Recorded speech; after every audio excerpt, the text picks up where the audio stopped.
All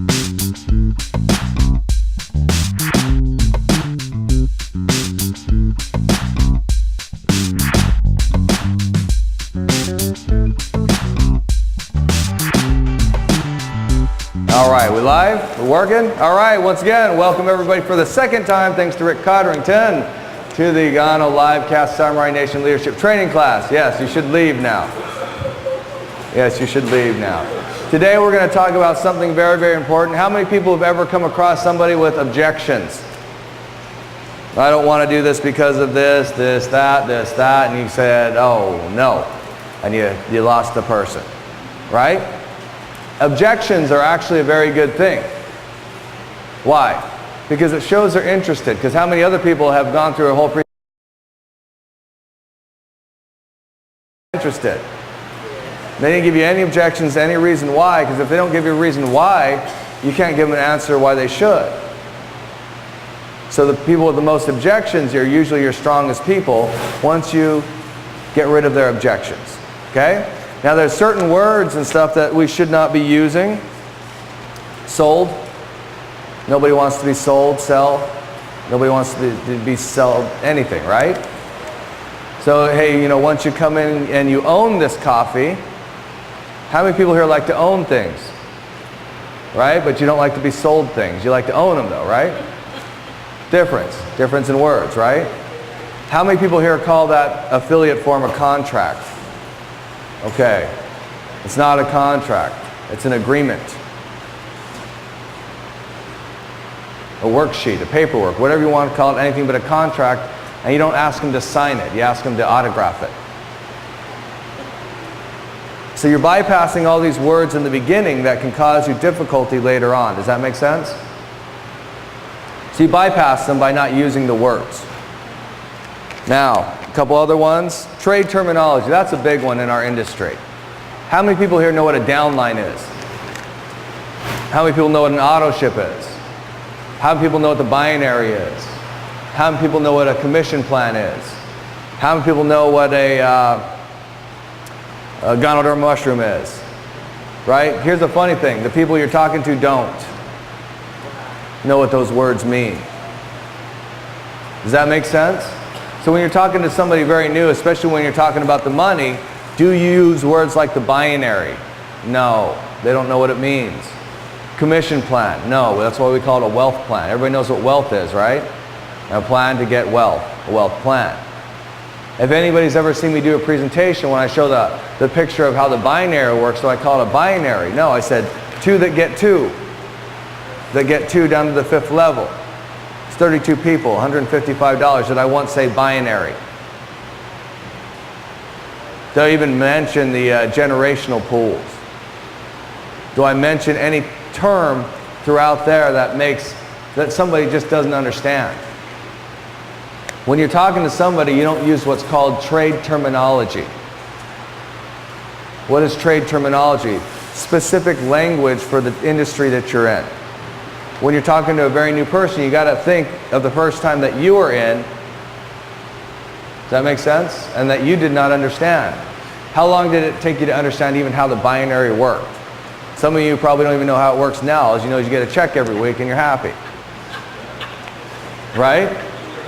But when you come up and you talk to somebody brand new and you say, hey, you know what? I make a lot of money in the binary. Well, that sounds fishy to me. What's a binary and how are you making money? Does that make sense? Why binary? No, look, I have this program, we get a couple people that get a couple people that get a couple people, and I earn income, ongoing income. Residual, some people don't even understand the word residual. I'll explain it. Residual is doing something one time and getting paid over and over again for it. How many people would like to get paid that? Well, let me show you how to do that. If you get two people, they get two people. Do I call it a binary? No. I call it two people that get two people. Why? How many people understand that concept? Everybody understands two people that get two people, right? But I've said if I go in and I get two people into my binary, well, what's that? What's a binary? How much does a binary cost? And what does a binary do? And how many more questions do you have to answer before you get past that sticking point? And then they're so confused because maybe you don't understand how the binary works 100%. Or they ask questions you don't have the answers to. How many people has that happened to that, right? How do you ask a question about two people, they get two people? It's simple, right? What other trade terms have you heard that you shouldn't be using? What's that? Gen 5. Fast start bonuses. What's a fast start bonus? Look, when I sell a package, you get paid money right now money. How many people understand right now money? It's the same as fast start bonus, right? If you go out and sell a package, you're going to get paid money right now, as soon as it processes and comes through in a check, obviously. Do you need right now money? Everybody understands the term right now money. Why? Because we all need some right now money, don't we? Okay, so we all have the right now money. We don't call it binary, we call it two that get two. Make sense?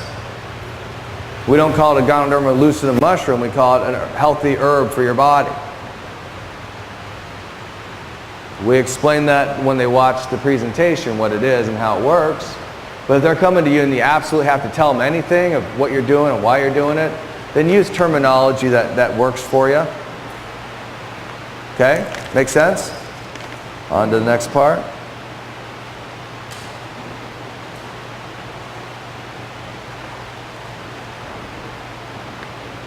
Oh, cheaper. That's a good one. How many people ever said, you know what, our coffee's cheaper than our competitor's coffee? Right? It's not cheaper. It's a better value. Does that make sense? Better value. There's certain words that cause conflict in people's brains. Monthly payment. Right? Doesn't it sound better to say total monthly amount? Your auto ship will cost you this much a month. Wouldn't it sound better to say the total amount for your auto ship will be this much? We can't call it an investment. Investment works the best, but we can't call it that because it is not an investment. You're buying coffee to consume it. And trust me, when you drink that coffee and consume it, it's not paying you back in the way you think it is, not monetarily. Maybe in longevity, maybe in health, maybe in other things, but it's not giving you money back. Make sense? So you cannot call that an investment. Legally, you get in trouble for that. So don't do that. So if you've been calling it an investment, don't do that. Total monthly amount. Okay? Now, objections are the fun part. We'll get into that. This will be the meat. How do I overcome objections when people give me objections? First thing you do and always do is you ignore it the first time. What does that mean? Usually when people come to a presentation, they come loaded with pre-assumed questions that they're just asking to ask him. Right? They're just asking to ask them. Well, what about this? And they don't really care. And I said, you know what, that's great. We'll come back to that in a second. When do you come back to it? Only if they ask you about it. Because how many people here have you ever been somewhere shopping for something and somebody says, well, what is it that you need? And you just tell them whatever comes to your head. Ever been to a shopping store and you actually need to find something and then somebody comes up and says, hey, can I help you? And you go, oh, I'm just looking. Even though you needed help, you automatically said, I'm just looking. Do you think you're the only person that says that? Or do you think everybody has these responses that are automatic, that they shoot out at you? The best thing to do is just not deal with it in the beginning. Okay? Now as you go through your presentation, as you're talking and working with these people, if they bring the question or objection back, then you do what? Here's the most important part. When somebody starts asking you something that's a concern to them, shut up and listen. How many people here are guilty of somebody saying about 3 words and you think you know what they're going to say, and then you start answering the question? Do you like it when somebody cuts you off? I remember a conversation I was having with my brother, and he called me up and he was just like trying to argue with me. And he kept talking to me about stuff I didn't even care about. He keeps telling me about this and this, and I'll try and say something, and he just cut me off and wouldn't listen. And I go, stop for a second. He goes, what? And I go, can you stop for 1 second and shut your mouth for 2 seconds and let me say one thing. And he goes, what is it? I go, you're asking me questions and you're not allowing me to answer. So wouldn't this conversation be better if you were talking to yourself in the mirror? And he goes, what are you talking about? I said, you're asking me questions, and every time I try and tell you something, you cut me off, interrupt me, and answer the question for me. I said, couldn't you just talk to yourself and say, you know, I could be talking to somebody that would actually want to talk to me. And he said, oh. I said, can we agree to do something? If I'm talking, can you shut your mouth until I'm done? And I'll do the same for you. Is that fair? Does anybody here like being cut off while they're talking? It's annoying, isn't it? But why do you do it to other people then? Main thing, shut up and listen. Okay? Now, here's the best part. Once they give you the concern, well, I'm not sure people actually need a coffee that's good for you. I'm not sure how that's going to work as a business. Now you restate the concern and ask them to explain it to you. So what you're trying to tell me, George, is that you don't think people need more health in their life. Can you explain that to me? And more likely, about 50% of the time, they'll try and explain to you why it's a concern to them, and it sounds stupid even to them. So they resolve their own concern. Has anybody ever had that happen? The resolution of their own concern, right? Now, the finalization is if they have a concern, they restate it. You got to answer the concern. But when you answer the concern, you ask a closing question. Is this the only thing holding you back from going forward with this business today? And guess what's going to happen? More than likely, that's not the reason why. That's a hidden concern. That's where the hidden concerns come out. And the real reason why they don't want to do this. The real reason will come out that point. Now there are certain things that will limit somebody from doing this business. I don't have any time. I don't have any money. I am not an ambitious person. People do not like me. There are certain things where they're red flags and you don't want them in your business. They're what we call customers, and they're okay being customers. Does that make sense? You got to check out those red flags, because I guarantee you a bonus is not worth a headache. Right, George? We've had a few? More than a few, right? Headaches or bonuses, or both. Headaches that became bonuses. Wow, you guys are late. We're almost over. It's almost done. No, I'm just kidding. No, you have to watch the replay. Man, it's all right. Come on in. Now here's the thing. Somebody comes up to you, and here's the honest thing. If they give you something that's like a thing that says, well, I can't do this because I don't have any money. You got to understand, are they really telling you the truth? Well, what if you did have the money? Would you do it then? Or if I showed you how to get the money, could you do it then? And if they said, well, you know, that wasn't the reason. They probably have the money. There's something else. You got to find out that one thing in their head that says, I'm not doing this because of this reason. And if you can resolve that reason, then I'll go with you. But you got to find out what that reason is, because I'm not going to tell you. Because here's the honest truth. If they have a pulse, they're an arm's length, they need extra money, right? They could use financial help, or they could use a little health in their life. If they don't consume our product, what did you do? You failed. Why? Because you couldn't answer the questions. Now, do I recommend people trying to answer people's questions? No. Not until you're a leader. But what type of class is this? A leadership training class. So is this what you're going to get at the normal presentation? No, it's call your upline. Well, guess who you guys are? You're the upline. They're going to be calling you. You're going to have to resolve concerns and questions. I saw you on the video. It was awesome. You're dancing, having your hair back, set. It's awesome. I was on there too, getting rapped at by some guy on the street. It's all good. If you haven't seen that video, you should watch it. It's funny. Now, objections are the most important thing. We call it cashing objections for a reason. Because if you can handle objections, you make a lot more money in anything you do in life ever. You're a lot more successful in anything you do in life ever. How many people here have ever, let me put this to a day-to-day thing that everybody understands. How many people here have ever had an argument with their spouse or significant other? Right? And how many people, first of all, don't listen? They just yell back. Okay? And then you don't try and figure out what the concern is. You just yell back. And you don't try and have them restate the problem. You just yell back. And you don't try to resolve the concern. You just yell back.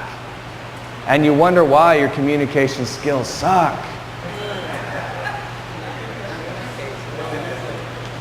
Because you don't listen.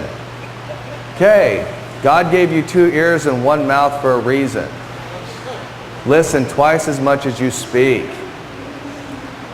Does that make sense? So let's say we're having a conversation. And you're having it with your city. Oh, I'm going to put this in realms you're going to understand, but this pertains to business too. Say I'm fighting with my significant other, my spouse, right? And she goes, "You don't love me because you never show up on time." And I ask her, well, so what you're telling me is people that don't show up on time can't love other people? And then she'll try and explain it, and she'll go, "No, that sounds stupid." She'll try and explain it again. "No, that sounds stupid." And then I'll ask her, have you ever been in love with somebody and ever been late? That's never happened, has it? And all of a sudden she's thinking. I said, please continue with whatever you're trying to tell me. Well, the real reason I'm upset is because I had a nice dinner planned for you and you came home and it was cold. Okay, so what you're saying is I don't value your time. And see, now we're getting to the root of concern. Not that I'm late, that I'm a bad person. It's the fact that she went out and did something for me and she felt like I didn't appreciate it. And so now I can fix the problem. Because I listened, I restated the concern, and now I have to resolve the concern. You know, I appreciate that you made the nice dinner for me. I feel horrible that it happened that way. Let me make it up to you. Let's go out to dinner at this nice restaurant or something, and let me treat you. Then I'll say the final statement. Would that make everything okay?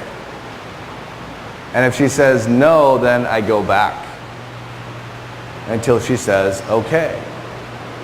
Because I never want to go back there again. Does that make sense? I don't want any recourse to ever say she can come back and get mad at me for the same thing.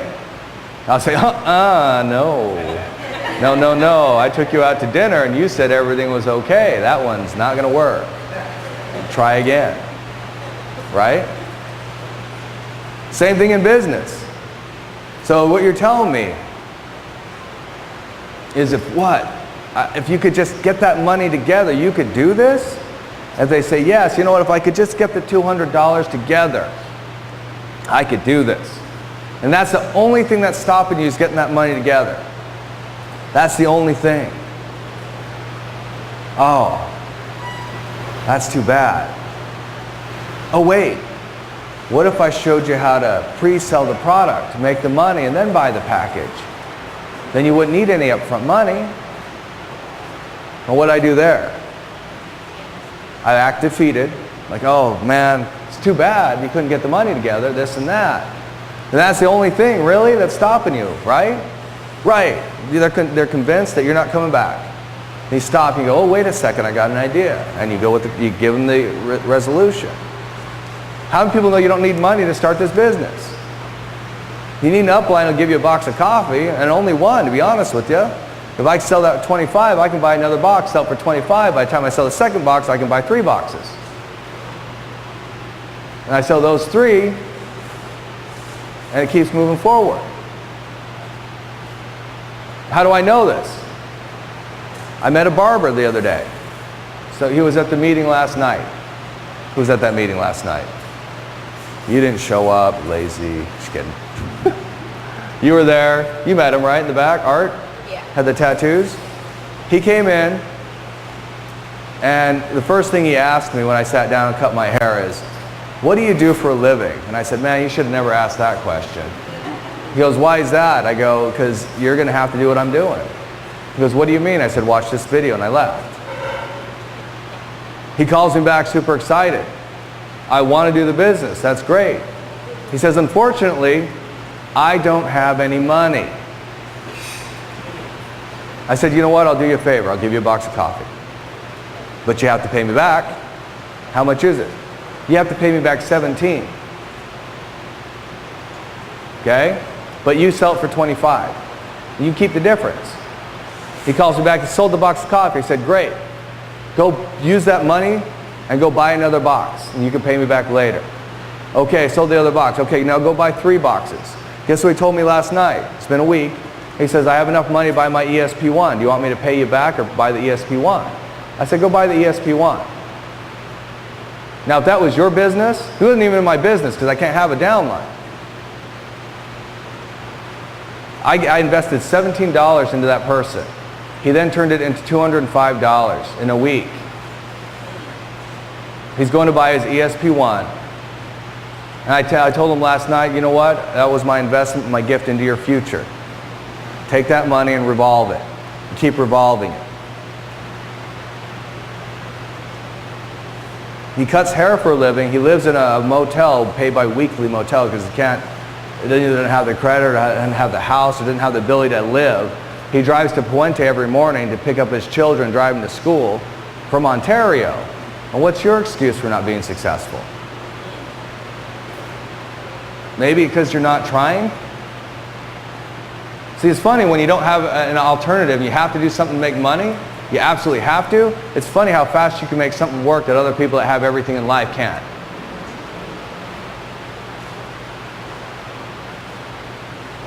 You know why? Handling objections. Everybody has their own objections in their head, right? Now, does this work for yourself too? Well, I don't want to go out and work today. That's my objection. I don't want to go out and do this business today because I am tired. So what you're trying, I'm having a conversation with myself. So what you're trying to tell me is you're too tired to be successful. Well, not too tired to be successful, just too tired today.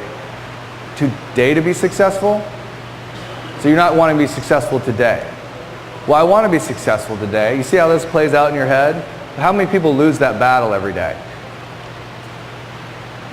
You're on the opposite end. Your brain's telling you, man, you should go out and work. And you're like, well, but, you know, it's such a nice day. I should probably go to the beach because the summer is going to end soon.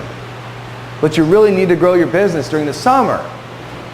And you're like, well, you know, but there's always going to be next summer. And the fall's, I hear the fall's better anyways for recruiting. And people do more in the fall anyways. But don't you have to build up to that point? Well, maybe I'll just work harder in the fall and I'll just take the summer off. How many people lost that battle? Inside your head? I'm not earning money right now. I'm going to go work for Sprint for a while. Maybe they pay more than millions of dollars. Oh wait, no they don't. I came back. Just kidding. I'm kidding, George. Was it Sprint or Best Buy? Sprint, right? Now you can make a lot of money at Sprint though. I used to work cell phones. A lot of money in there, but you know, you sell enough cell phones, you're going to go to hell. So, I'm just telling you. Especially when you sell it to children and kids and people and you know they're going to get a $1,000 bill and you do it anyways. Yeah, don't do that. Anyways, how many people here have heard an objection that they could not overcome? Let's do some practical applications. Go ahead. I do not have a social security number. You don't want to put a social security number in. That's absolutely okay. We don't want you to put it in. In fact, as a Smart Start, you don't have to. Who do you know who's going to get your money? What's that? No, Smart Start you don't have to. You just put it in, you're a customer. You'll never be able to earn money, but you're obviously okay with that because to earn money in this country, you have to have a social or some sort of TIN number on file. Now, if you don't have one, just go to irs.gov and get one. They're free. Takes a couple weeks. Trust me, the government wants you to pay taxes.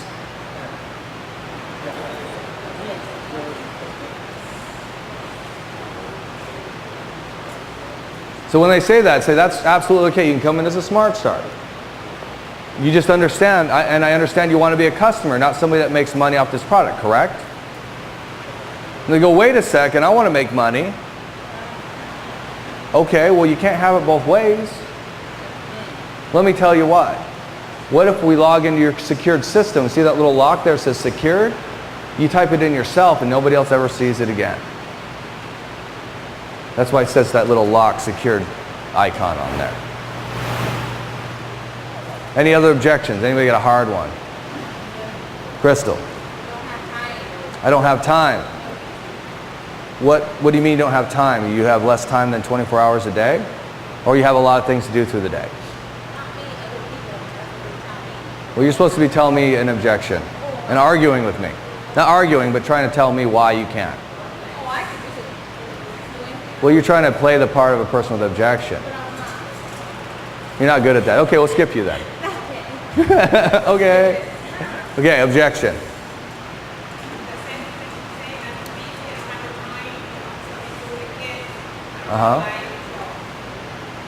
That's wonderful. So you're telling me, let me ask you a question. Would money free up time for you? It would? So what's the problem?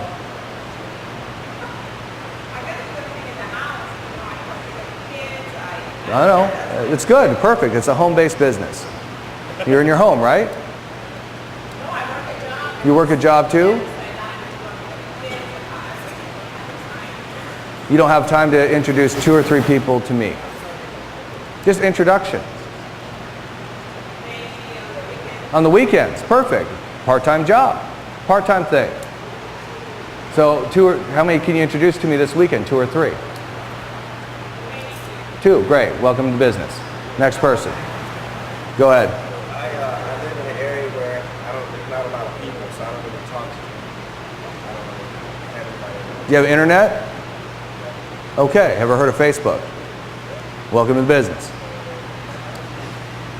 Anybody else?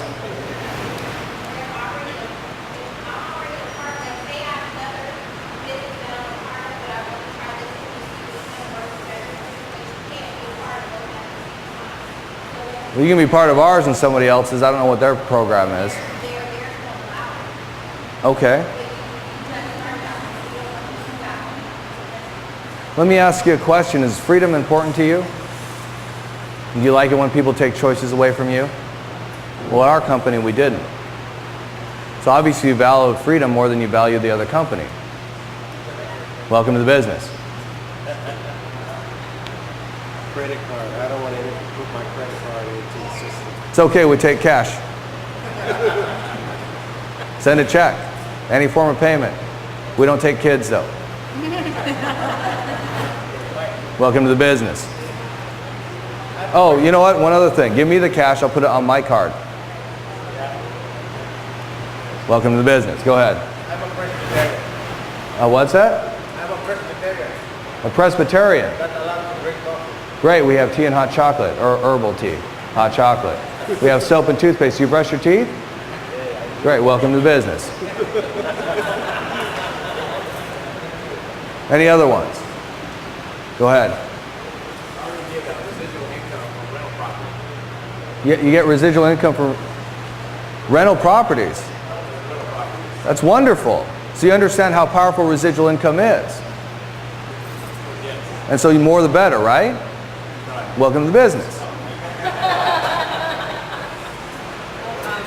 When they say that they've done other businesses like this before and their friends aren't interested in calling them because they've done other stuff and it didn't work out. Let me ask you a question. If I could show you a proven technique in the cold market but it will take time to learn. If I could show you how easy it is, that our business is different, would you be interested? Yeah. Now you said your friends won't go along with you in a business, right? But will they do you a favor? Maybe. Maybe if you ask them to buy, not join a business, but just buy a simple box of coffee, would they help you out? Yeah. Would 12, 23, or 57 people help you? 12. 12, welcome to the business. Yes. You're allergic to mushrooms. Well, all I know is the guy that eats, makes Alpo dog food probably doesn't eat it, but still makes a lot of money. Are you interested in making money? Welcome to the business. Go ahead. Good. We don't want you to recruit people. We want you to share a product that can help people. Do you want to help people? Become healthier? Great. Welcome to business. Same thing, right? But how many people have ever left a box of coffee somewhere and said, here, drink this coffee, and the person actually called you back and said, I want more coffee. Did I recruit them or did they recruit themselves? So how many people want a business that I have to recruit people versus one that they recruit themselves over the product? And here you don't have to recruit people, you just got to share the coffee. The coffee will recruit them for you. Make sense? Like the barber. The barber called me up today and says, I need to get the ESP1 today. I got 3 people that want Tomcat. He didn't even know anything about the product. He says, they just want that green box. I don't know what's in it, but they sure like it. I said, okay. Do you understand how easy it is to do this business? I just bought $400 worth, a $400 package from one of the competitors. He bought a $400 packet of coffee from one of our competitors. Great.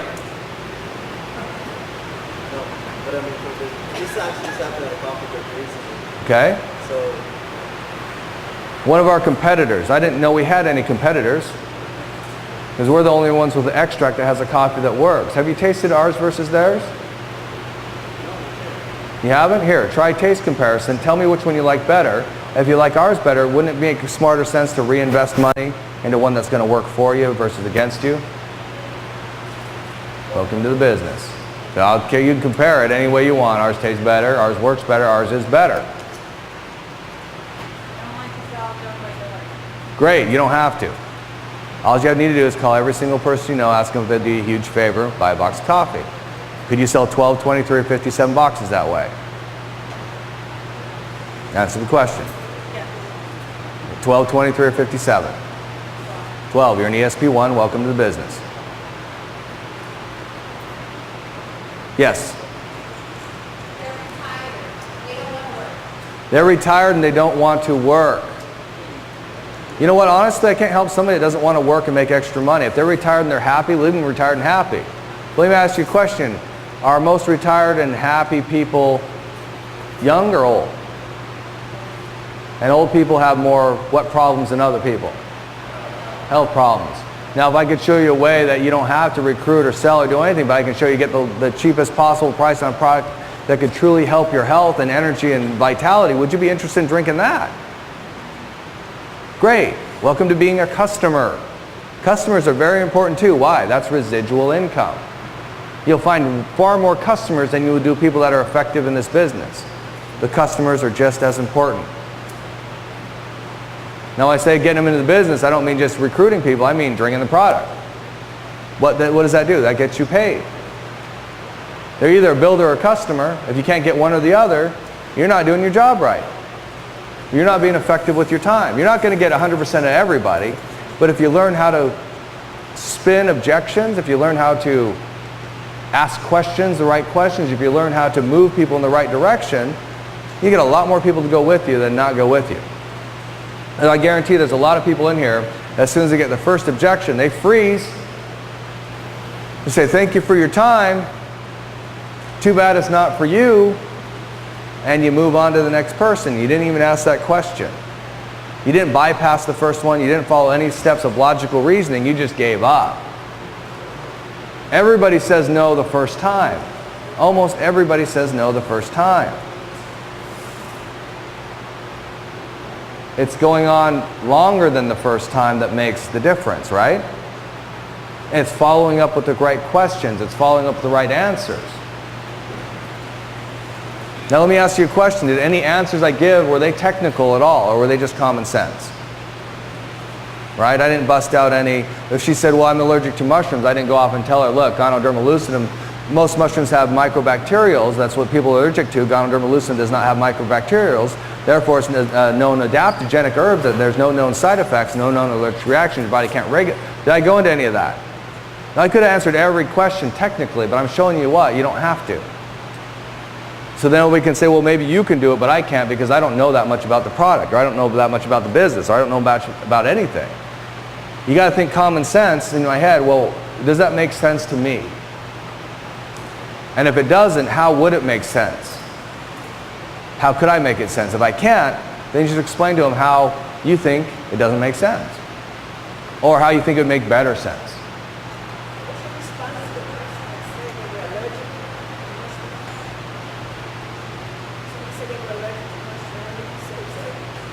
What's that? If they say they're allergic to mushrooms, tell them not to drink it. Well, most mushrooms have microbacterials. But here's the thing. You don't want them to be that one person that is. You know what I'm saying? So if they say they're allergic, I say, look, take it to your doctor. You never want to question anything medical. I could answer the question. I've never been wrong about it. But even I tell them not to drink it.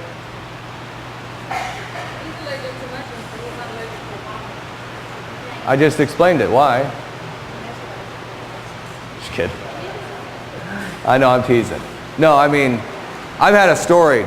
It's the truth. I'm at this fair, and I'm selling boxes of coffee. And instead of calling it a mushroom, I called it a botanical, a very ancient herb botanical. This lady grabs the cup, drinks it, comes back and says, is that a mushroom in there?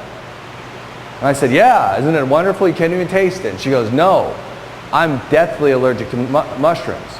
And she pulls out this big yellow pen with this giant needle on it and says, you need to stab this in my body if I fall down. I'm like, can't you do it yourself? And she goes, no, if I go down, you got to take, and this is a true story. So I'm just sitting here with this lady, I've got this thing in my hand. I'm like, okay, I'm going to stab her. I think I have to stab her in the heart or something. And I'm waiting, and she's waiting. And I'm waiting, she's waiting. Pretty soon I'm like, I don't think anything's going to happen. She goes, you know what did happen? I feel great. I go, you know what happened to me? She goes, what? I go, I wet my pants. I gave her the pen back, and she bought several boxes of coffee. But I'll tell you one thing, I would never do that again. Never. So if they say they're allergic to it, not the right person. Next person, please. Because that was stressful. That probably took at least 3 years off my life. Uh-huh. And then when he took it home, the husband was low, and when I came back to the baby, he said, I remember my husband, I'm not going to do it. Always agree with the spouse. It's not worth you getting in a fight with your spouse. What you should do is when you drop off the coffee, the reason why he didn't want it, understand when spouses disagree, it's not because the other person's opposing it, it's because they weren't in the decision-making process. And so anytime you set up somebody and somebody says, I need to talk to my spouse, said, great. When can I come over and talk to both of you at the same time? So it makes sense to both of you. You never split up couples. You always bring them together. Because I guarantee you one thing, with enough pressure from a spouse, that person will quit anyways. So if you can't get both of them in at the same time, you're probably not going to ever get them in consistent anyways. Make sense? Any other concerns? Are you starting to get it? Objections are not really objections. They're just, hey, I want to know a little bit more. And you say, okay, well, I can't do this because you got to think of it. What he means is, I will do this when you answer this question. Or when I feel a certain way about this product, or when I do this. There's something about it that I got to know before I can engage with you. And you got to make me feel okay with it. I don't want you to make me feel stupid. I don't want you to make me feel like a lesser person, like I don't know. I want you to treat me with dignity and respect, and show me how you make money or how this coffee or whatever this is going to happen. Just validate my concerns, please. That's what a person's thinking in their head. You know how I know that? That's what each one of us think when we have a concern about something, right? True? Or true? True, right? Any other super hard objections? I'm still waiting for one. Val. My appointment yesterday, he said he's involved with Legal Shield. Past 4 years. Okay. So can he join Gano himself? Yeah. You can't. Only time you can't join Ganoderma is if you're in another competitive coffee Ganoderma company. You can be another coffee company. You just can't be another Ganoderma company. Make sense? And all you have to do is say, well, show me your checks from Legal Shield. And how are those chargebacks treating you? Oh, we don't have those here. Why? Because you don't cancel coffee. You drink it and you already paid what's been paid. You're not paid on yearly subscriptions. Does that make sense? It is a product company, so we do not charge back unless somebody physically returns the coffee. Out of 90% of our returns, 90% of our returns are people that put the wrong address down. We have to reship it again.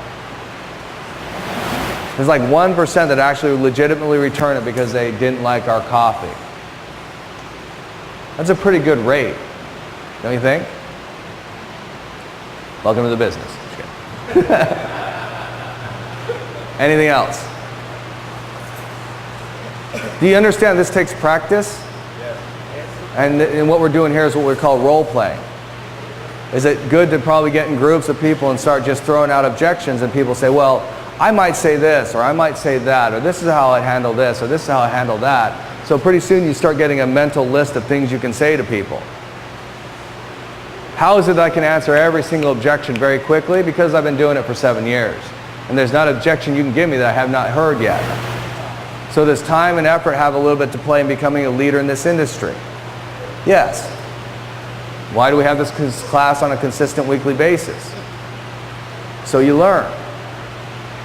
And you take it home with you and you practice it. Why do I cover over material I've covered before? Because you didn't get it the first time. And you're not going to get it the second time or the third time or the 10th time. How do I know that? Because it takes time. The stuff I listen to and I read and I go through, I've gone through 40 or 50 times, and every single time I go through it, I get something new out of it every time. And I'm not saying you have to go through it 40 or 50 times. I'm telling you, I'm not super smart. But if I can get it, you can get it. It might take me 40 or 50 times, it might only take you 10 times. There's only one reason why I can do it better than most people, because I try hard and I practice more. To me, this is a fun game. When somebody comes down, sits in front of me and says, I don't want to do this. I go, who's going to win this round? Me or you? I'm going to bet on me. Why? I usually win this one. That makes sense? How many people here, right, lose more than they win? Right? Be honest. You sit down with more people that say no than say yes. Is it the different type of people you sit down with? Or do you think I could sit down with those 7 people and get them to say yes? I probably could. But if I do, I'm going to take them and give them to whoever I want. So maybe you should get good at it. I wouldn't do that to you. Except to Val.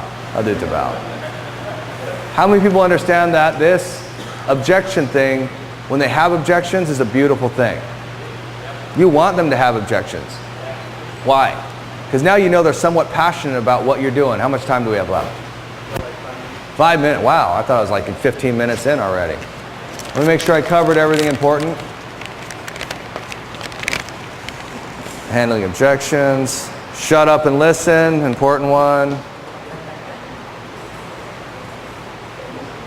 A lot of affiliates argue. We don't want to argue. Yes, I got to go over this. Fighting and arguing doesn't get you anywhere. How many people here have been so bullheaded you fought and argued with somebody to get in this business? Right? Well, you're stupid anyways. I don't care if you come in my business. I don't need you in my business. I don't want people like you in my business. That happen? Yeah. You get angry and they give you an objection you can't answer, and then you start to fight with them about it. Well, you're just broke and lazy, and that's your problem. You just don't understand what power is here because you're stupid. Right? No. Listen to them. They're giving you every objection they give you is a concern that you can sell them on later. Right? Well, I'm not good at sales. Wonderful, because we don't like salespeople. What do you mean? We're here to find marketers. Everybody here loves to market, don't they? We just don't like to sell anything. Good. Salespeople are annoying. We need teachers. We need people that will help coach people to success. Do you see yourself as maybe someday being a coach? A mentor? Helping other people? Good, because we don't want you to sell anything. We just want you to help mentor and grow people to the next level. You think you'd be interested in doing that? Well, absolutely. Instead, some of you are saying, well, if you don't sell the coffee, how are you going to make money? No, I'm not selling the coffee. I'm introducing the coffee to you and then collecting some money. Because after that, you're going to buy it on your own, and I'm going to get paid residual income. And that's marketing. That's not sales. Because if it was sales, I'd have to come back to you every time and say, here, buy this house over and over again. So I get paid over and over again. It doesn't work that way in houses, does it? Right? It works that way on coffee. It works on rental properties. Anybody here got a couple $1 million to get rental properties? No? Got 17 bucks to start your business? Okay, I can help you then. Easily. And then know when to stop handling the objection. This is where diarrhea of the mouth sets in, and you need to stop. Because you handle an objection and you're done and they're in, and then you go, and this other thing people say all the time, I just want to handle it right now. Anybody ever done that? You add objections, and then you solve the objections, and then you add another one and solve it for them because you want to be smart. I know you're going to ask the question about this. Well, I wasn't, but since you brought it up, and you've done that, haven't you? And they're ready to sign up, and you're like, oh, and? Has anybody been to one of my meetings? And I said, if you're a 1, 2, or 3, just let the person know. Does anybody else get up after me and say anything? No. Why? Because that leaves the chance for the person not to say 1, 2, or 3. So if you invite me to your meeting and you expect to come up and speak after I'm done speaking, it's not going to be pretty after we're done speaking, everybody's gone. I'm speaking to you, saying, why did you cost everybody their sales today? All the enrollments that didn't come in today, your fault. Because you had to go up there and be the show. When I say 1, 2, or 3, or any presenter says, let the person know if you're a 1, 2, or 3, don't go back up. You circle up with your teams and you ask them, George, are you a 1, 2, or 3? You're welcome to the business. If you're a 3, you got to choose ESP 1, 2, or 3. Which one? 3. Great. Everybody stand up. Welcome George to the business. It's exciting. Everybody's excited. Right? Does that make sense? How long did the meeting go last night? Short, wasn't it? Stan brought me up properly. Didn't talk about himself for once. I was able to run through that presentation in about 45 minutes. We were out of there by like 8. We started late, I think, right? About 7:45. We were out the door by 8:45, and that was with the opening, the closing, and the circle up and everything. Nobody wants to be there for 3 hours. Right? People want to be there, get the job done. Now that's all I had for this week. Remember, if you can't handle objections, you find somebody on your team that can and help grow your business. But handling objections, this is a leadership quality and trait. Once again, this is a leadership class. It's not a beginner's class. This isn't marketing, this isn't network marketing 101. This is leadership class 1012.